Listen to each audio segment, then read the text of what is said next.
Hey, if you're on food stamps, if you get SNAP benefits deposited onto your EBT card every month, I need you to stop what you're doing right now because there is actually some genuinely good news happening for the roughly 42 million low-income and fixed-income Americans who depend on this program.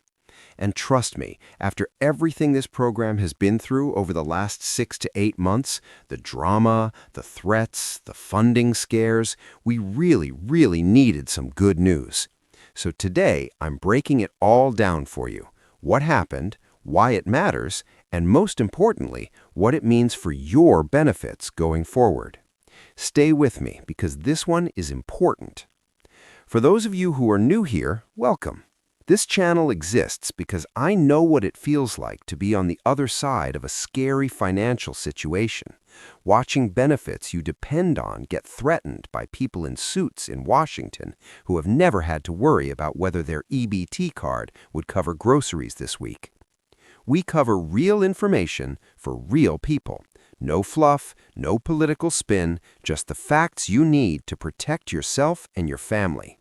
We've helped millions of people find benefits they didn't know they qualified for. And today, I want to make sure you're fully informed on what's going on right now. If you haven't subscribed yet, please do that now. We post updates like this constantly, and you do not want to miss them. To understand why today's news is such a big deal, you need a little context about what SNAP beneficiaries have been dealing with since the summer of 2025. This program has gone through some major drama. We're talking about a government shutdown, a lapse in benefits, threats to pull funding from states. It has been a rough stretch for the 42 million people who depend on this program just to put food on the table. And a big part of that drama has centered around something that I think a lot of you have felt, even if you didn't know the official story behind it. This sense of Big Brother looking over your shoulder. I actually want to ask you something. Drop a comment below. Have you felt like over the last 6 to 8 months, the SNAP program has been under way more surveillance, more oversight, more micromanagement, like someone's always peeking in and asking, hey, should you really be getting that? I genuinely love to read what you're experiencing out there, so drop that in the comments. Here's what's been happening behind the scenes. Back in the summer of 2025, the USDA sent out orders to all 50 states, essentially saying, we need you to hand over your beneficiary data. Names, birthdays, social security numbers, addresses, all of it. Submit it to the federal government. Now, some states complied, but a coalition of 22 states looked at those orders and said absolutely not. They banded together and basically told the USDA, we are not handing over this information. And then it got serious because the USDA came back and said, if you don't comply with our deadline, we will cut your funding. And here's why that threat is so serious, and I want to make sure everyone understands this. SNAP is what's called federally funded, state-administered. That means the money comes from the federal government, about $100 billion a year, and the states take that money and distribute it out to the beneficiaries. States do not have their own pile of SNAP money sitting in a vault somewhere. They are completely dependent on the federal government to fund the program. So when the USDA threatens to pull that funding, that means beneficiaries don't get paid. We literally saw what that looked like in November 2025. Benefits lapsed, people didn't get their money, it was a crisis. So these states were stuck in a really tough spot. Hand over sensitive personal data on millions of SNAP recipients, or risk their residents losing their food benefits entirely. Now, why were states so resistant to handing over this data in the first place? Well, think about where we've seen this same pattern play out across other federal agencies recently. Across multiple government programs, we've been watching beneficiary data get funneled toward DHS, the Department of Homeland Security, which oversees ICE, Immigration and Customs Enforcement. The concern is straightforward. If you hand over names, addresses, social security numbers, and household details on millions of SNAP recipients, some of those people could be flagged and targeted. And look, I'm just telling you what the states and the judges are saying. The argument is that this kind of data sharing puts vulnerable people at risk, and that it's not what this program was designed to do. SNAP was designed to feed hungry people, period.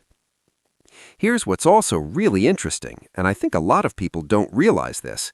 The federal government doesn't actually know the details of every individual SNAP recipient. They know the total number of recipients. They know how much money to send to each state.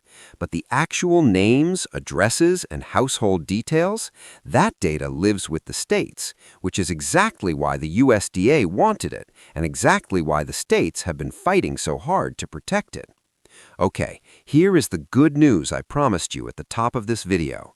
U.S. District Judge Maxine Chen out of California has stepped in and ruled that states do not have to comply with the USDA's data sharing orders.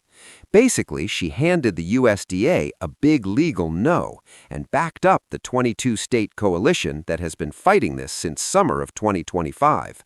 Those states are actively suing the federal government to block these orders, and right now, they have a federal judge in their corner. What does that mean for you as a beneficiary? It means that for now, your personal information, your name, your address, your household data is not being handed over to the federal government or passed along to agencies like DHS. It means the states that have been protecting their beneficiary roles are legally backed in doing so. And it means that the USDA cannot use funding threats to force compliance, at least not right now. This is genuinely good news. After months of scary headlines, a court is saying, leave the beneficiaries alone. Just fund the program.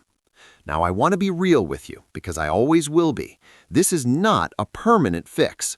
This ruling protects these states for now, but it could be appealed. It could be overturned. At some point down the road, states may still be required to submit that data. This is really more about kicking the can down the road than it is about solving the problem forever. And it's also worth noting, not every state is protected equally. Some states already complied with the USDA's orders, and even among the states that haven't, the situation could change. So while this is a win, it's a temporary win, and it's worth paying attention to how this continues to develop. Here's your action plan, regardless of where things go from here. Number 1, know what state you're in and whether your state is part of the coalition that's been fighting these orders. A quick Google search of your state name plus SNAP Data Compliance 2025 will tell you where your state stands. Number 2, make sure your SNAP case is completely up to date. Current address, current income, current household information on file with your state benefits office. If your information is outdated, you're already at risk of losing benefits for reasons that have nothing to do with any of this. Number 3, stay informed. This situation is moving fast, and it will keep moving. Subscribe to this channel because we will keep you updated every single time something changes. Number 4, stretch your benefits as far as possible in the meantime. Cashback grocery apps, store loyalty programs, unit price shopping. Every dollar you save is a dollar of cushion if anything changes. Number 5, share this video with anyone you know who's on SNAP. A lot of people have no idea any of this is happening, and information is protection. Listen, this program has been through a lot, and the people who depend on it have been through a lot. If you've been feeling anxious or uncertain about your benefits, that feeling makes complete sense given everything that's happened over these last several months. You are not imagining it. It has been a turbulent time. But today, we have a judge saying states don't have to comply. Protect your beneficiaries. Fund the program. And that is worth celebrating, even if it's just one step in a longer fight. You deserve to have someone in your corner translating all of this confusing, stressful government stuff into something you can actually use. That is what this channel is here for, and that is what we're going to keep doing. If this video helped you, please give it a thumbs up. It genuinely helps more people find this information when they need it most. Subscribe if you haven't already, and check the description for links to everything mentioned today. I'll have another video linked right up here that covers more changes affecting SNAP and EBT benefits right now. Don't miss it. Until next time, You've got this, and we've got you.